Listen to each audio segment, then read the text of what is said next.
Matt Medved here for Billboard Dance. We have got Grammy nominees, Adventure Club in the building.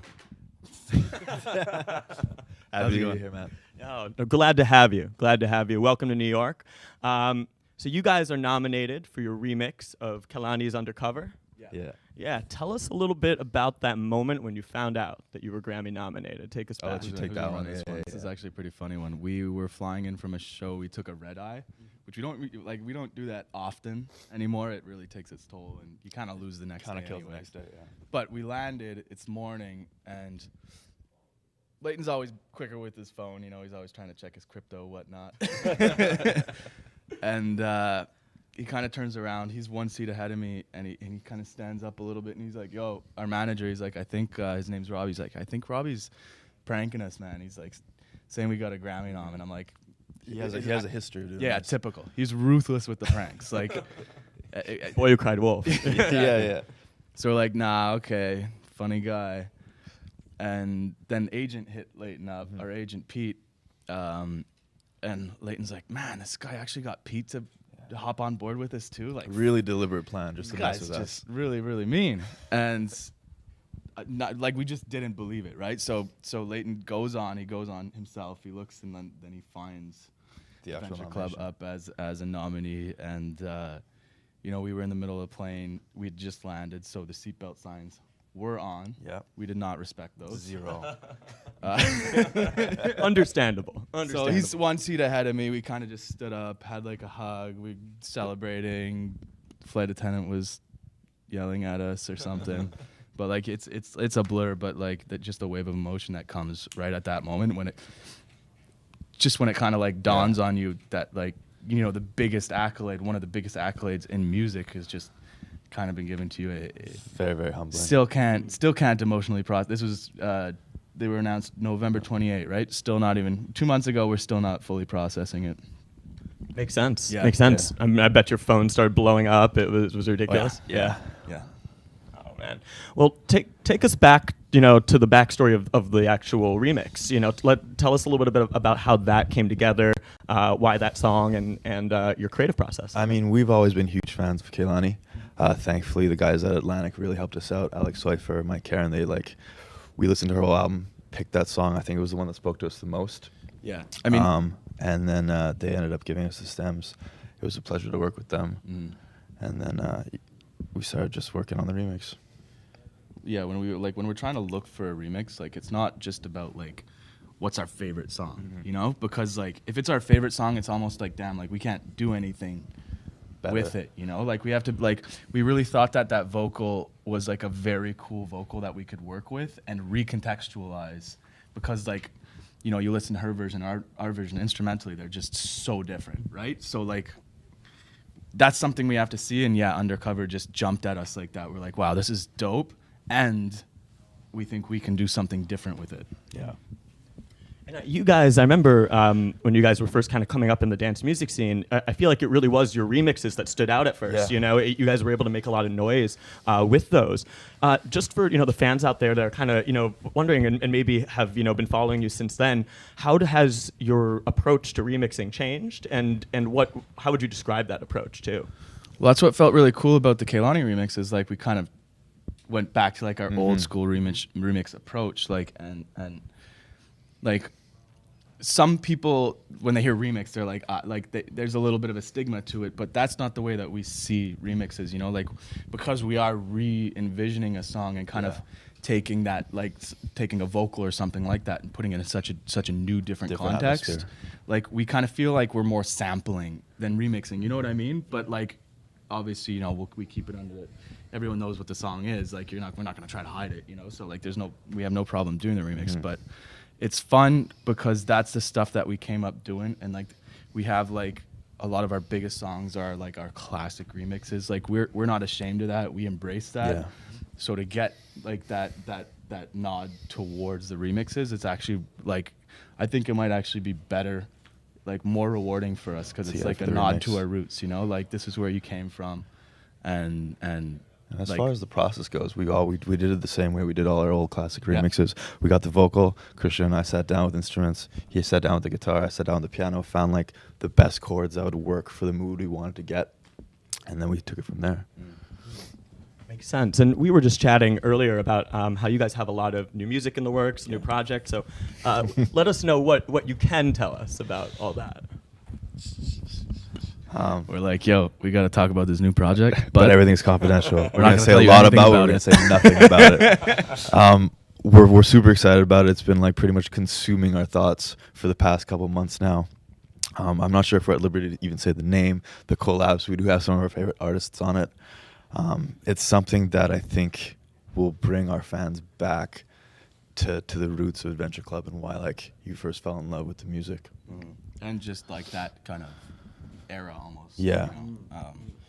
A lot of the collabs that we're kind of looking for are throwbacks and like, again, nods to that area. It's just really cool that we were just talking about that, like how the Kehlani remix brought us back there, and we had this project that we're kind of going that back there with, and then just, you know, that Grammy nom comes in and it just like, we're already moving 100%, and it comes in, and then we're moving 100, like whatever extra. Super solid reaffirmation. Well, that's very exciting. Yeah, it's very exciting. You know, I'd love to hear your thoughts too, just about kind of the moment we're in with electronic music, because it feels like electronic music is really kind of, this is sort of my opinion, but I feel like electronic music, you know, is sort of following all kinds of music in terms of, you know, there's so much with Latin crossover now, there's so much with hip hop now, and it just feels like, you know, electronic music, you know, it can kind of shapeshift and be a part of almost any style that comes out. And I imagine with these collaborations, you're probably exploring some other you know, areas as well. Is it a bad word to say? I feel like appropriation has like bad stigmas to it. Let's not use that word. I think it's just the free flow of information now, like the accessibility to get like the biggest song in Brazil and being able to hear those sounds and kind of like use them in your own way. You can go over to Tokyo. Later bumping that. What is it? Vai Malandra, that new Anita song. Oh, Anita. Song will not get out of my head. Oh yeah. Dum dum dum bum bum. Bump. Yes. Yeah. It's the only thing I've been listening to right now. So you can get those sounds. You can go to Asia, get like whatever the hot flavor is there, bring them into your own genre. It's just everything's so accessible that it's just become this melting pot, and it's way different than it was in 2013, 2012 when we started. I think it's not different. I think it's that the fans are more open. Yeah. And like I think the fans are more educated now. So like when we got into it, we were still doing that. You know, the reason we got into it was because we were like, yo, let's do some remixes of some songs that no one's ever thought of remixing. It's like we're hearing this new sound, and we want the stuff we're listening to get slammed together with that sound, and that's kind of how we broke into this. We grew up in the rock scene, the hardcore scene, and we always wanted to like reimagine those songs that we loved in an electronic way. Yeah. So yeah, exactly. It's like now it's at a point that the fans are so educated and the fans are so well versed with different styles that they're not like, I think like even like let's say like 3-4 years ago, like you'd release like a song, like let's say like you release a song that feels like, you know, when like the big room stuff was on the come up, just like a little bit of influence from there, and everyone would be like, oh, this is a big room track, like what's going on? And like, or like, you know, you release like a 110 BPM track and everyone's like, oh, this is, you know, everyone's being like really in the box about genres. Like I don't see that anymore. Yeah. It's just like we said, a melting pot, everything's coming together, and I love that, because that means the music's gonna be music for its own sake. It's not gonna be trying to conform to anything, which is always a good thing. Yeah. That's where growth comes from. Totally agree. And I imagine that's very liberating as a producer. Absolutely. Because you feel like, you know, you really can take like stylistic risks if there's something you want to express. 100%. Yeah. And as producers, and I know you mentioned the Anita song, and I'd also be curious to hear, you know, you guys are always traveling, and you're always being exposed to a lot of different cultures and sounds. What are some of the sounds or styles that are inspiring you right now? Aside from that funk music out in Brazil. Yeah. I don't know, I'm kind of into that down tempo R&B right now. Like I love the new Majid Jordan album. Like that stuff I think is currently on like my number one rotation. I like a lot of the new heavy stuff that Dion Timmer's putting out. It's either like it's those end of the spectrum, so like either the really heavy bass music or that like really slow R&B stuff. Like that's really what we've been into right now. Sure. Yeah.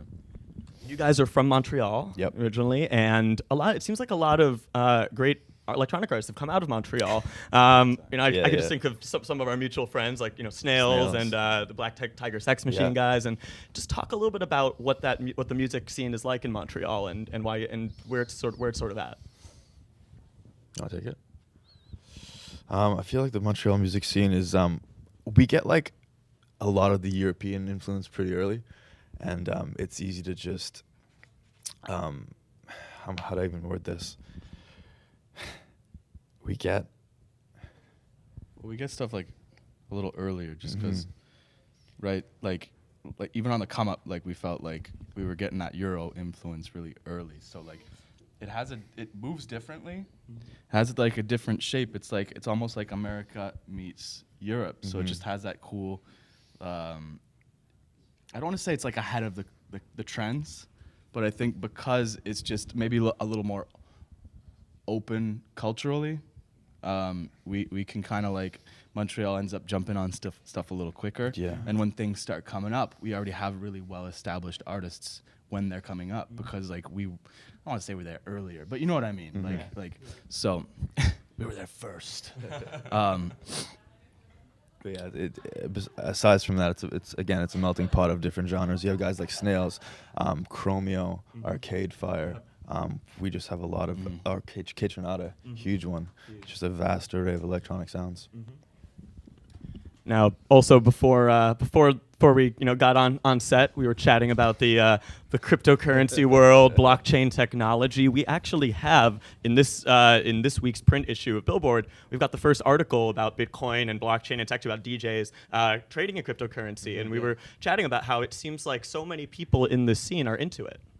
Which makes sense, right? Because like we're the nerdy kids, like on We our got that new computers, technology on lock. learning how to produce these like new wave sounds and all this stuff like that. It just makes sense that since like I think when we were talking, you kind of said it like on the cutting edge, right? You just said it on the cutting edge of that technology forefront. So like naturally, we're gonna be kind of getting excited about this earlier than a lot of other people. So. You know what? I love that the EDM world gets to profit on this. Yeah. You know. Yeah. Hopefully we don't just get lazy and sit back with all our bitcoins. Imagine there's just a lull. Just EDM music falls off because we're all just so rich off Crypto of Bitcoin. experts. Everyone's too busy checking Blockfolio. Yeah. Everyone just produce retires. music. Ableton, CMC. How did you guys get into it originally? I got in there from him. Yeah. So I had a So- couple friends back in the day who used Bitcoin to like buy a couple things online. Incredibly as nondescript. And then there was no real reason for me to actually own these Bitcoins. I wasn't purchasing anything online, but I saw like a bit of the investment value in it, just in case on the off chance that something like this did happen.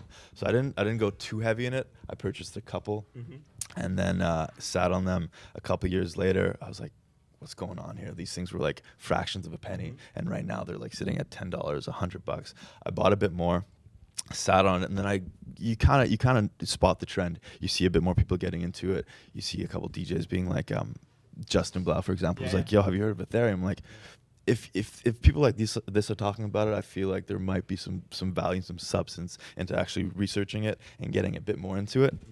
And I think ever since 2015, 2016. We've kind of like slowly been investing in like learning about the technology. So like regardless of there's like 2,000, 3,000 coins right now. Regardless of this, if those coins stay, I know the technology is here to stay. The blockchain technology, all that stuff is here to stay. Even if 98% of these coins kind of vanish, I know like the movement and the mental shift is what is here to stay. Should I take time to shill our bags right now? Yeah, buy some alcohol. Crypto Twitter will be watching carefully to see if things start pumping. What are some of the projects that you do believe in that you think have a lot of maybe lasting potential? Oh, here we go. Let me just go buy some things before we. What do I have in my bag right now? Currently, a couple projects out of Asia. So there's Walton Coin, Venchain. Super big fans of those. New startup out of Europe called Alco. Big fan of those guys. What else do we got? Navcoin, probably one of the biggest privacy coins. Privacy, right? Privacy, yeah. Big fan of them. I feel like they're as far as privacy coins go, they have the most. They're the most undervalued, and they have the most technology behind them. Super big fan of their team. I could sit here all day shilling coins, to be honest. We could. I just like follow what he says. Like, Well, I think we can open up the floor to some fan questions if anyone's got any. Tuning in. On Periscope, JD Hunnam asks, "Is Light and mad that the Bruins beat the Canadians 3 times in 8 days?" Straight to the heart. Damn, dude, Wow. that's just reckless. ruthless. I knew that jacket was gonna get. I know. This jacket was for sure gonna bring some heat. Are you mad? Are you salty? No, because we're gonna come back and destroy you.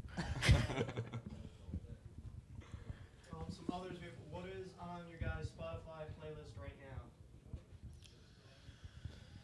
You want to say 2? I'll say 2. I do Apple Music. The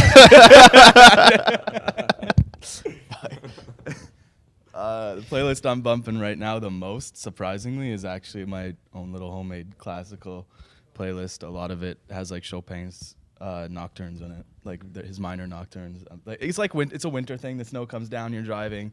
There's something amazing about listening to like a very iconic classical piano piece. On mine right now, I have Kidnap Kids, or he's now called Kidnap, his new EP. I love that song, Skin. Like I said before, the new Medved Jordan album on repeat constantly. And oddly enough, I'm getting back into some old school Alexis on Fire. Love it. Classic. Yeah. Classic. Yeah. Lane's a lot cooler than me when it comes to his personal listening. Yeah. Like I'm like an old, like you just picture me in like slippers, maybe like Smoking a fake pipe. Fake listening pipe, to like, yeah. you'd probably be like listening to Nils Fram. 100%. I Yeah. do love Nils. With like a monocle. Cool. We got one more, or? Yeah, last one, Rebecca on Periscope asks, "What are you looking forward to most this Grammy week?" Let's just like take the whole fact that the absolute thing we're looking forward to most is the Grammy itself and taking it and running home with it. What else are we looking forward to? I'm honestly so excited to see all the people I look up to. Yeah. All the stars out there, all like these musical geniuses that we're going to eventually see on the red carpet, maybe brush shoulders with, do our best not to be starstruck by, We've Try to play cool. really been working on like training the eyes to not like get too thirsty when you see, Rihanna walks by, you gotta just keep it in check, You just man. pretend like you don't know them. Oh shit, what do you do? That's cool. Good. Fancy seeing you. Yeah, you kind of just gotta act like you already know them. Like, oh, hey, it's good to see you again. That's what people do with us. It always works. All right. Well, anything else you guys wanted to chat about that we didn't mention, or think we good? We're great. Yeah, we're great. All right. Perfect. All Thanks for right. having us. Well, best of luck. We're cheering Thank for you. you over Thank at you. Billboard Really Dance. We want you appreciate to that. take home the prize. So, all right. Till next time. Thank you guys. Thank you, Matt.